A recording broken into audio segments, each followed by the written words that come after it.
How's it going, guys? Boyna Scanner here, and this video is kind of by request. I had somebody that commented on my FM radio video for the SDS100, a little bit confused about that setup. So I failed to mention a few key steps before, before going into that video. So I'm just going to show you from scratch exactly how to go ahead and set this up. So the first thing you want to do is just go to the menu.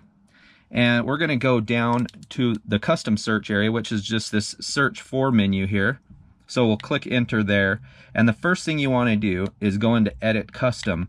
And for your scanner, if you have not done anything inside of here or changed anything, yours will probably say custom 0, custom 1, 2, 3, 4, 5, 6, all the way to custom 9. So, these are just searches that I've customized.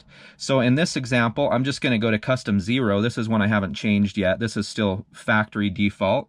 So if I click enter and go into here, I can just edit the name first off. So I'm just going to change this to FM.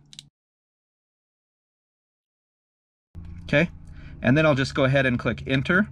So the name is set, and then the search limit is the most important part, obviously. So the search limit, the lower frequency is where we're going to start. So I've just pulled up online the FM frequency range, which for this example, it's going to be 87.8, and then we'll click enter.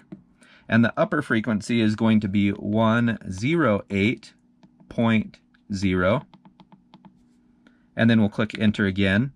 And then the delay time, we're just going to leave that. Modulation, we're going to set this to wide FM. Attenuator, I turn this on for FM. Step, leave on auto. Digital waiting time, I'm going to turn this to 0. And the next thing we want to do is back all the way out until you're at the main menu.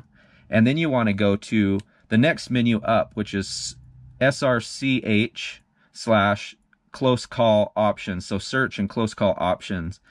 Go ahead and click enter into there, and then go to broadcast screen. Go to set each band. And you'll notice in here, I believe by default, all these are on, unless some of these scanners are different. This is a little bit misleading because when they're on, it means they're going to be filtered out. So you want to make sure the ones you want to listen to are turned off. So that can be misleading. So FM, by default, it is on. So it will not pick up FM stations because they're being filtered out by the radio. So you want to make sure the filter is off. So make sure that FM says off. And then, like for example, on NOAA weather, I have the filter on. So when I'm searching through that frequency range, it doesn't keep stopping on all the NOAA channels.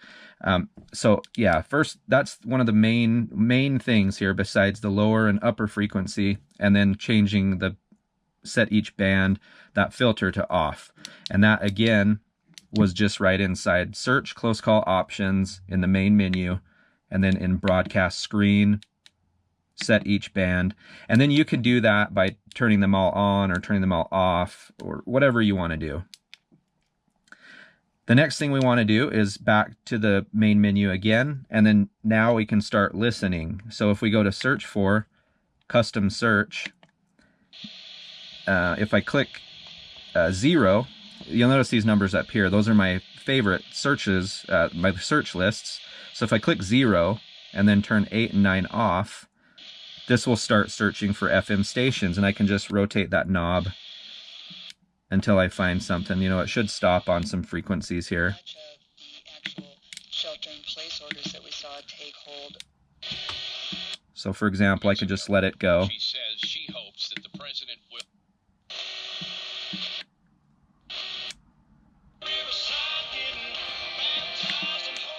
And that's exactly how you set a custom search up. And you could do this for any frequency range that you wanted to do. But yeah, that most important thing is just coming in there, editing that search, and then setting the lower limit and upper limit, and then making sure that filter inside of search close call options is not filtering out your FM frequencies. So make sure that that is off. And anything else that you're going to be searching for, you can actually program the bands too. So if I go to band 0, you can set the lower and upper limits and all that stuff and kind of customize this, but I have not done any of that. I haven't needed to do that. So that is how you set up a custom search for FM radio. Hopefully this video helped. If you thought it was useful, go ahead and give me a like and subscribe and share if you feel it brought some value. Anyway, we will be seeing you in the next video. I do have a lot of different requests on this radio, so and I thank you for all the feedback and questions and stuff like that I've been getting. That really helps me on this channel as I learn this radio as well. So anyway, like I said, if you like this video, give me a sub and go ahead and like and share, and we'll see you in the next one. Take care.